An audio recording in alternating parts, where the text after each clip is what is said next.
Hello दोस्तों, स्वागत है आपका मेरे नए चैनल PYQ सॉल्यूशंस में, जिसमें हम लोग करेंगे बहुत सारे क्वेश्चंस प्रीवियस ईयर के और करेंगे बेटर सॉल्यूशंस के साथ। ये आपके इस साल का 2024-25 का मिड टर्म का साइंस का पेपर है, क्लास 9 का। इसके हम कुछ क्वेश्चन सॉल्व करने जा रहे हैं, तो ध्यान से सुनिएगा और समझिएगा। तो क्लास जैसा कि आप देख सकते हैं, हमारा पहला क्वेश्चन था amount of water vapour present in air. Air में वाटर वेपर जो प्रेजेंट होता है उसको क्या बोलते हैं? उसको हम ह्यूमिडिटी बोलते हैं। सेकंड है विच of the following property does not describe the compound. Compound को कौन सी प्रॉपर्टी जो है वो डिस्क्राइब नहीं करता ना, कि हमें कौन सा जो है वो कंपाउंड नहीं है। तो फर्स्ट आपका कंपाउंड होते हैं कि जो दो या दो से ज़्यादा एलिमेंट्स के मिलकर बने होते हैं, जैसे आपका H2O, कार्बन डाइऑक्साइड, ये कंपाउंड्स हो गए। तो यहाँ पे आप देख रहे हो कि it is a compose of 2 और मोर एलिमेंट्स, तो कंपाउंड ये है। It is a pure substance, ये प्योर सब्सटेंस में ही काउंट होता है। It can not be separated by physical means, इसको हम सेपरेट नहीं कर सकते, ये भी सही है। लेकिन अगला है it is a mixed of any proportion by mass. ये आपके किसी भी प्रोपोर्शन में मिक्स नहीं होता है, एक फिक्स प्रोपोर्शन में मिक्स होता है। तो ये गलत बात बोली है इन्होंने, तो इसलिए ये आपका ऑप्शन होगा डी, जो कंपाउंड के बारे में नहीं है। अगला क्वेश्चन है विच of the following is always true when a substance undergoes physical change. जब फिजिकल चेंज होता है तो क्या क्या सही है, क्या सही है मतलब हमें ये बताना है। पहला, it changes colour, colour change नहीं होता है, केमिकल की प्रॉपर्टी है। इट बॉयल भी नहीं होता, कोई नया सब्सटेंस नहीं बनता है। तो लास्ट वाला ऑप्शन है it is the its composition remains the same. इसका जो कॉम्पोजिशन है वो सेम रहता है। फॉर एग्जाम्पल पेपर है तो पेपर को फाड़ेंगे पेपर रहेगा, तो ये आपका फिजिकल चेंज कहलाता है। अगला है the plant cell is are rigid then the animal cell. जो प्लांट सेल्स होते हैं रिजिड होते हैं एनिमल सेल्स की वजह से, क्योंकि दोनों में बस एक चीज़ का डिफरेंस है कि प्लांट सेल में सेल वॉल प्रेजेंट होता है और एनिमल सेल में नहीं है। यही है जो रिजिडिटी प्रोवाइड कराता है प्लांट्स में, तो सेल वॉल इसका ऑप्शन होगा। अगला है लॉन्गेस्ट सेल। एक चीज़ ध्यान रखनी है, होता है लॉन्गेस्ट, एक होता है लार्जेस्ट। लार्जेस्ट आएगा तब आपको लिखना है वो जो एग होते हैं, ऑस्ट्रिच एग या हैन के एग, वो लार्जेस्ट में आते हैं। लेकिन लॉन्गेस्ट में नर्व सेल्स आता है ऑप्शन।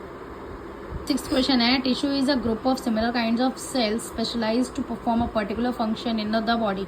जो टिश्यू होता है वो सेम काइंड्स के सेल से मिलकर बना है ताकि एक पर्टिकुलर काम कर सके वो पर्टिकुलर टिश्यू। तो therefore the presence of tissues है मल्टीसेलुलर। मल्टीसेलुलर में जो अलग अलग टिश्यूज होते हैं वो क्या काम करते हैं?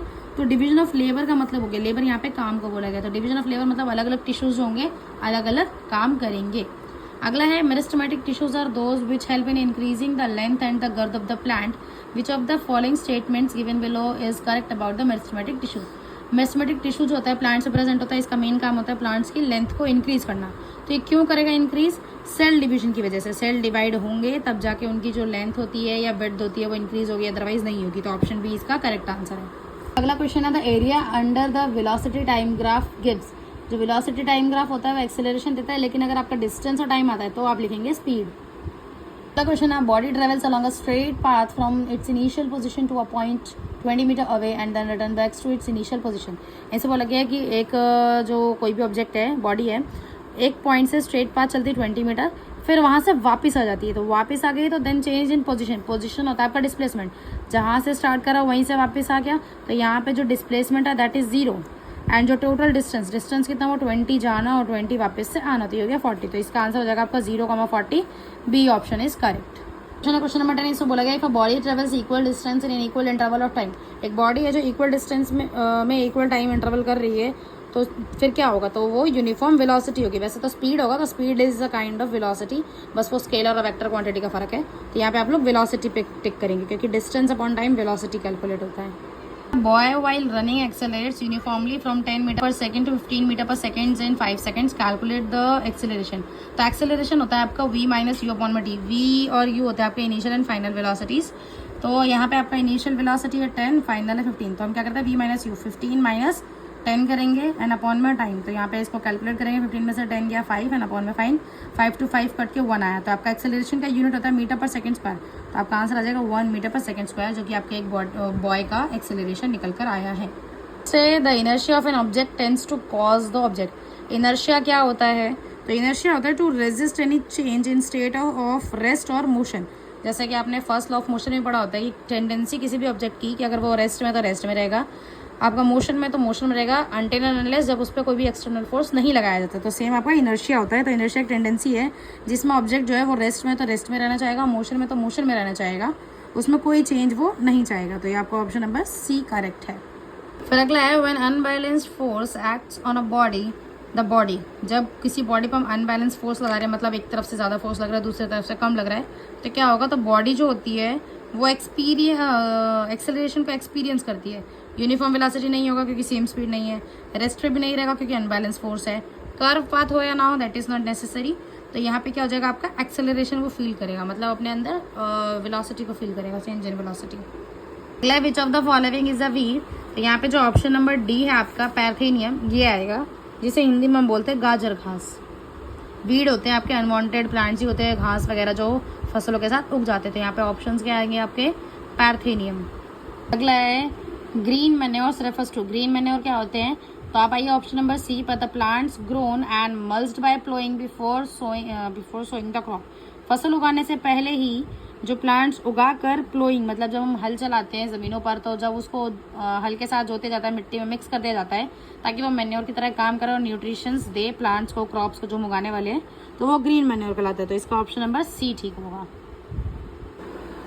16 क्वेश्चन है, fish is an important aquatic food which is in rich protein, the act of capturing, preservation and utilisation of fishes are called fish culture. इसमें वो लगा कि मछलियों को पालना जो है वो मछली पालन कहलाता है। तो इसमें नीचे पूछा गया कि अमंग द फॉलोइंग स्टेटमेंट्स, नीचे देखे स्टेटमेंट्स में से कौन सा ऑप्शन जो है वो बेनिफिट के बारे में नहीं है, कि अगर आप मछली पालते हैं तो उससे आपका बेनिफिट नहीं होगा। फर्स्ट है, a large number of fishes are raised in a small area, small area में अगर आप ज़्यादा फिशेज मतलब पालेंगे तो ज़्यादा आपका मुनाफा होगा, ये सही है। Economically important desired fishes are most available made available, मतलब जो महंगी फिशेज होती है वो ज़्यादा लोग पालते हैं ताकि ज़्यादा उनका मुनाफा हो। नेक्स्ट है, there is more mortality, mortality मतलब होती है मरने का रेट, तो there is more mortality in the younger stages of the fishes, अगर मछलियाँ छोटी है जो मरने लग जाएंगी तो जो मछुआरे होंगे उनका मुनाफा नहीं होगा। तो यहाँ पे ऑप्शन नंबर सी आएगा आपका, जिससे पूछा गया कि जो बेनिफिट के लिए नहीं है। 17 क्वेश्चन है, वेलोसिटी टाइम ग्राफ जो है किसी पार्टिकल का यूनिफॉर्म मोशन में अगर वो है तो स्ट्रेट पाथ लाइन ट्रेवल करेगा टाइम एक्सेस की, तो ये ठीक है। अगला, uniform motion of the velocity in a particular increases as the square of the time, तो वेलोसिटी हो जी किसी भी यूनिफॉर्म मोशन में वो स्क्वायर ऑफ टाइम से डायरेक्टली प्रोपोर्शनल, मतलब जैसे जैसे वो बढ़ेगा स्क्वायर ऑफ टाइम वैसे वैसे आपका वेलोसिटी बढ़ेगा, तो ये भी ठीक है। तो 17 का आपका हो जाएगा ऑप्शन नंबर ए, जो कि होता है both A and R true and R is the correct explanation of A. फिर अगला है असर्शन में 18 का, a quick collision between two bodies, दो बॉडीज है जो काफ़ी तेज़ी से आके आपस में टकराती हैं और वहीं दो बॉडीज हैं जो धीरे टकराती हैं, तो दोनों की जो वेलोसिटीज़ होंगी उनमें फ़र्क पड़ेगा। वो क्यों होगा, मतलब पहले टकराने वाले ज़्यादा स्पीड से होंगे, ज़्यादा वायलेंट होगा, लेकिन जो बाद में टकराने वाले होते हैं वो धीरे टकराने वाले वो उतने ज़्यादा वायलेंट नहीं होते, तो क्योंकि ये rate of change of momentum से रिलेटेड है, यानी कि आपके यहाँ पे भी ऑप्शन नंबर ए सही होता है, जिसमें आपका जो असर्शन और रीज़न है वो दोनों सही है, और रीज़न जो है वो करेक्ट एक्सप्लेनेशन ऑफ असर्शन है। नेक्स्ट है, when a beam of light is scattered मतलब pass through the colloidal solution placed in the dark place path beam light visible, जब हम किसी डार्क प्लेस पर कोलाइडल सॉल्यूशन रखते हैं और दूसरी तरफ से लाइट बीम पास कराते हैं तो सामने से निकल के आती है, क्यों, क्योंकि जो कोलाइडल के पार्टिकल्स होते हैं उनके बीच में गैप प्रेजेंट होता है जो कि लाइट को स्कैटर करता है, तो यहाँ पे भी आपका ऑप्शन नंबर ए सही होगा। 20 नंबर क्वेश्चन है, all non living things composed of cells, क्या जितने भी नॉन लिविंग्स होते हैं वो सेल से कंपोज होते हैं? नहीं, नॉन लिविंग सेल से कंपोज नहीं होते, लिविंग थिंग्स होते हैं सेल से कंपोज्ड। नेक्स्ट रीजन है इसका, cell is the basic unit of life living things, cell जो होता है बेसिक यूनिट है लिविंग थिंग्स का, तो ये मीन्स ए गलत है और आर सही है, तो यानी कि ऑप्शन नंबर डी इसका सही होगा। मिलते हैं दोस्तों बाकी क्वेश्चंस के लिए अगली वीडियो में, हमारे साथ बने रहिए। For watching us.